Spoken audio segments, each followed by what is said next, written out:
Hello, this is Kuchenstein, and in this video we will be talking about the major traits a mercenary can have in Jagged Alliance to Aimnas mod. Basically, there are a couple of things your mercenaries can specialize in, each of them coming with different benefits. I'm gonna get into them briefly and give you a bit of a general understanding of them. First off, we have auto weapons. If you put 2 points in this becomes machine gunner, and the bonuses increase. These are your main weapons in the game. Most of your enemies and mercenaries will come equipped or will equip some form of auto weapon, be it an SMG, machine pistol, an assault rifle, or why not a light machine gun. All of these are influenced by machine gunner, and it's one of the crucial roles to be filled in your squad. A good machine gunner with a good LMG, for instance, can lock down an entire lane, something a sniper will never be able to do. Usually, if a sniper faces 5-6 enemies in a lane that are running towards him to get into range, he'll be outmatched in the end. He'll get shot, get spotted, multiple things can happen. A machine gunner with an LMG will spray the area with so many bullets that nothing will get past him. Next up we have heavy weapons. Now these are absolutely crucial to the end game, and depending on your settings to early mid-game-ish too. Having at least one heavy weapons dude in your squad will help you deal with jeeps and tanks, and not only that, but also with massive assaults performed by literal dozens of enemies. A mercenary with a grenade rifle will make short work of bunches of enemies that will pose problems otherwise. You can always carpet bomb enemy positions if you find it hard to assault, just to create an opening.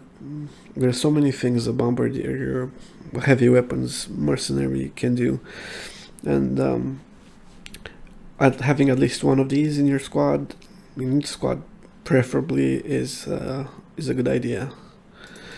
Then we have Marksman or Sniper. Now, I rely heavily on snipers in my playthroughs, especially on Aimnas, since the maps are so big. Having the ability to take down enemies at a huge distance is, well, one of the best things that can happen for your squad. Sending up the rest of your assault guys to mop up the remaining enemies is a cinch. Snipers have a couple of limits though. Most of all, they can always be careful how you position them, because the more obstacles in the path to your target, the lesser the chance they make the shot. Also, they have a problem with tunnel vision. Nothing gets flanked more easily than a sniper in prone, looking down a scope. Always have someone watching your guys back. It's important. But overall, one sniper per team should be a good way to go about things. Maybe more if you're playing Aimnas. Hunter. This has basically to do with with the regular rifle and shotguns. If you're a fan of shotguns like I am, usually will get one of these guys. Now, shotguns are great, let me tell you this much. In certain situations, they are absolutely amazing. In previous versions of Jagged Alliance 2, they were frowned upon a bit because they're not very accurate at long ranges, and they don't provide as much damage as other weapons. However, things have changed, and now shotguns are a force to be reckoned with, especially with the newer ammo types they can find and equip. But bear in mind that shotguns will make even mid-range fights easy as pie. having a hunter on your team can only benefit you, in my opinion, even if you're not using him to actively breach buildings or push with your assault weapons guys. He's a solid choice to watch your back and or watch a corner of a building. A well-aimed shot with a shotgun will make short work of most enemies in close range, up to mid-range, depending on the ammo type, as I said, and the skills used. So even though they're more situational than the other types of weapons and underperform a bit, they're still a solid choice. Next up we have gunslingers. Now these and gunfighters, these deal with guns, single-handed pistols and revolvers. I've once run a playthrough with my imp mercenary just being a gunslinger, a gunfighter with ambidextrous trait, and it was a breeze, to be honest. I was surprised how effective it was. He could easily deal with 1-2 enemies by himself, just with a single turn. There's so many bullets flying out of the gunfighter, you wouldn't believe. So pistols and revolvers have generally less AP costs to fire one shot. So couple that with ambidextrous, and you have 2 pistols or revolvers. That's 2 shots for a low amount of action points. And gunfighters usually engage in short range, meaning that they don't really miss if they have high enough marksmanship and mercenary level. So they are a force to be reckoned with in close range, up to, well, touching upon mid-range-ish, depending on the pistols you're using. But generally, he should be unmatched in a close quarters battle, as long as you get to shoot first, obviously. Now, hand-to-hand is martial arts are traits that deal with, well, martial arts and hand-to-hand, obviously. They give you massive boosts to fighting in your opponents up close and personal. So if you like sneaking about and punching people in the head, you should give this a go. Just don't do it on most of your characters, because it's tough to manage. Hand-to-hand is very situational, just like a melee. If you initiate it and you're the one that has the surprise advantage in every other thing going your way, you're gonna come on top. Otherwise, don't bother. It's a hassle. So unless you know what you're doing, stay away from these traits. Deputy is something that comes in very handy, and squad leader. This will generally be used to give you higher action points per round for all the mercenaries that are surrounding this character that has deputy or squad leader trait. And not only that, they also get some resistances to fear and, well, other stuff. But bear in mind that outside of the range there is no influence, and you can stack this up to 3 bonuses, so to speak. Now this is a great skill to have, trait to have on your mercenaries, but people recommend that you make your character a squad leader.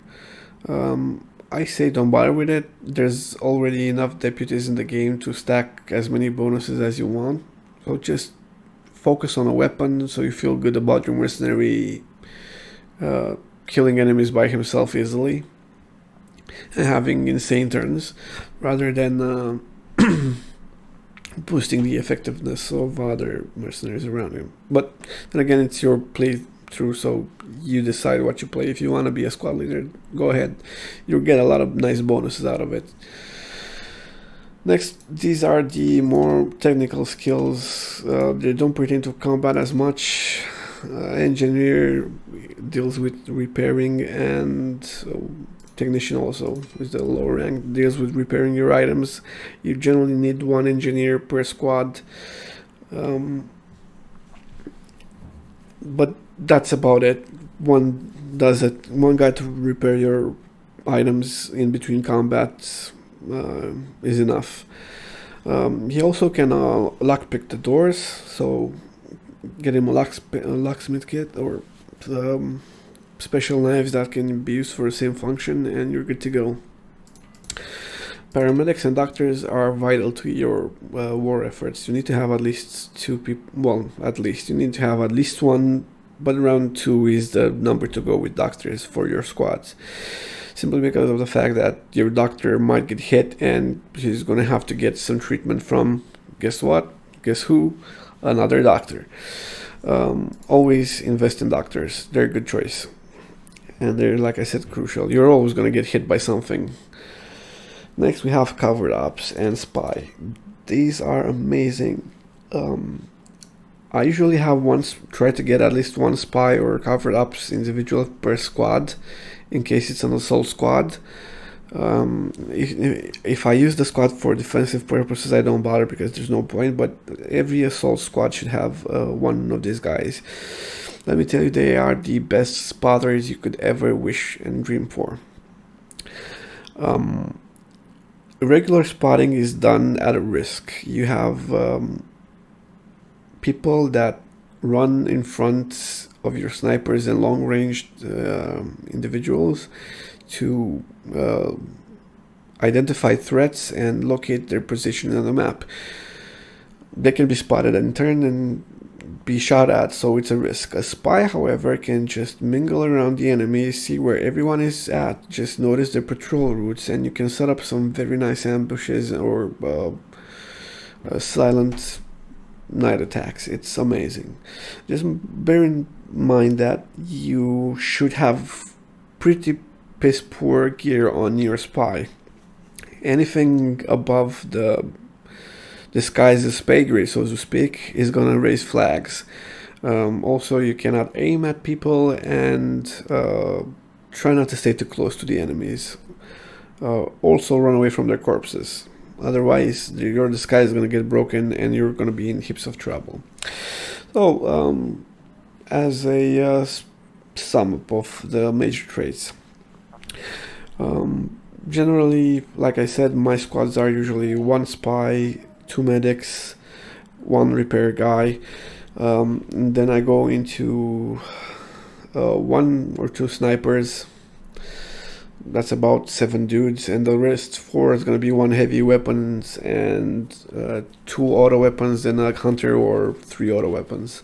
But it's really your choice. Just bear in mind that you need a medic, at least a mechanic at least, and it would be amazing if you had 1 sniper. That's pretty much it from me. Hope you found this helpful, at least a little bit. Have a great day and stay safe, guys.